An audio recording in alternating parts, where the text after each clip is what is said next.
مولاي صل وسلم دائما أبدا على حبيبك خير الخلق كلهم مولاي.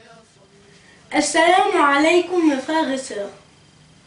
Après avoir évoqué dans notre dernier rappel les choses qui se sont passées lors de la grossesse de Amina, la mère du prophète Mohammed sallallahu alayhi wa sallam, aujourd'hui, Inch'Allah, nous allons parler du déroulement de son accouchement. Avant d'accoucher, Amina était restée seule et a ressenti l'imminence de son accouchement. Abdul Muttalib, le grand-père paternel du prophète, étant sorti faire les tours autour de la Kaaba avec ses fils, Amina était restée seule dans la maison sans personne à ses côtés. Par crainte pour elle, Abdul Muttalib avait refermé la porte sur elle. Amina disait: « Je suis restée tout seule dans la maison et j'ai entendu un bruit entre le ciel et la terre. J'ai vu un ange immense qui portait 3 drapeaux. Il a mis le premier à l'Orient, le deuxième à l'Occident et le troisième sur El Baytul Haram, la Kaaba. Dieu a envoyé des femmes de haut degré pour assister Amina. Amina a dit: lorsque ce fut la nuit du 12e jour de Rabi' al-Awwal, j'ai su que celui qui était dans mon ventre voulait descendre. Je me suis alors mise à pleurer du fait de ma solitude dans la maison, sans personne à mes côtés. C'est alors que d'un coin de la maison, j'ai vu 4 femmes de grande taille, portant des pagnes blancs tels des lunes radieuses. Elles embaumaient un parfum magnifique. Je leur ai dit: qui êtes-vous donc, vous dont Allah, par sa grâce, m'a accordé la présence dans ma solitude et qui a soulagé par vous mon épreuve? La première a dit: je suis Maryam, fille de Imran, c'est-à-dire Marie, la mère du prophète Jésus Isa. Voici à ta gauche Sarah, la femme de Abraham Ibrahim. Voici à ton niveau, derrière toi, Hajar, la mère de Ismaël Ismaïl. Et voici devant toi Assia, la fille de Mouzahim, c'est-à-dire la femme de Pharaon qui était musulmane. Amina disait: à cet instant, j'ai vu des météorites partir de droite et de gauche. Allah Ta'ala révéla à Ridwan, l'ange responsable du paradis, ce qui a pour sens: ô Ridwan, décore le paradis et mets devant ses demeures les Hour et les Wilden. Le trône El-Arsh a vibré de joie. Le Kursi a penché d'étonnement. Les anges se sont prosternés. Il a été dit à Malik, l'ange responsable de l'enfer: ô Malik, ferme les portes de l'enfer et enchaîne les diables pour la descente des chefs des anges.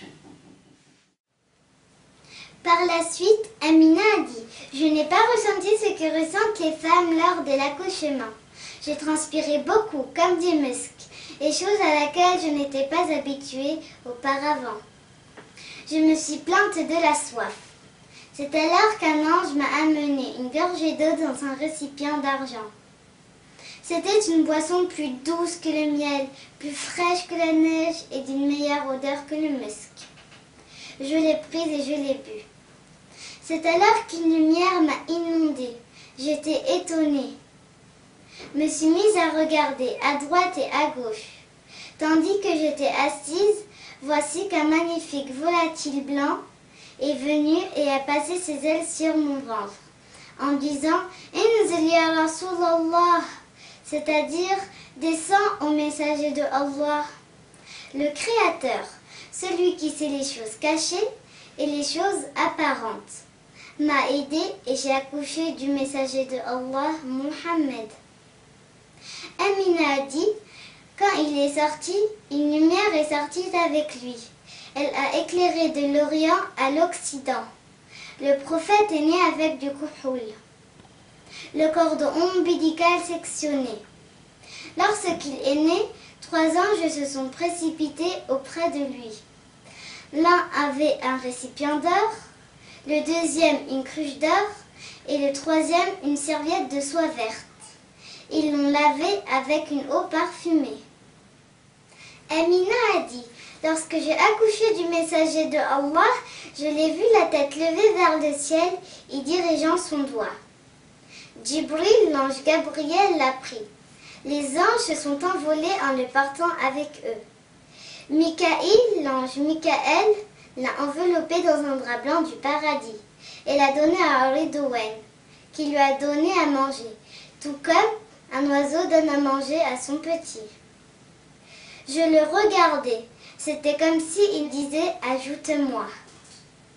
Et Ridouane lui disait « cela te suffit, ô bien-aimé de Allah, il n'y a pas de science ni d'indulgence qui a été accordée à un prophète sans que cela ne te le soit accordé. Attache-toi à la voie de droiture. Celui qui te suivra dans ce que tu dis sera rassemblé dans ton groupe. Je demande à Allah qui nous accorde d'aimer de manière complète notre maître Mohammed. Nous continuons, Inch'Allah, notre série de rappels sur notre bien-aimé Mohammed.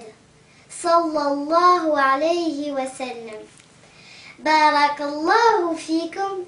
Wassalamu alaykum. نفسي فداء أحبتي فوصالهم ثمن تباع به النفوس وتشترى فيا رب بالمصطفى وآله الشرفاء بلغ مقاصدنا واغفر لنا ما مضى يا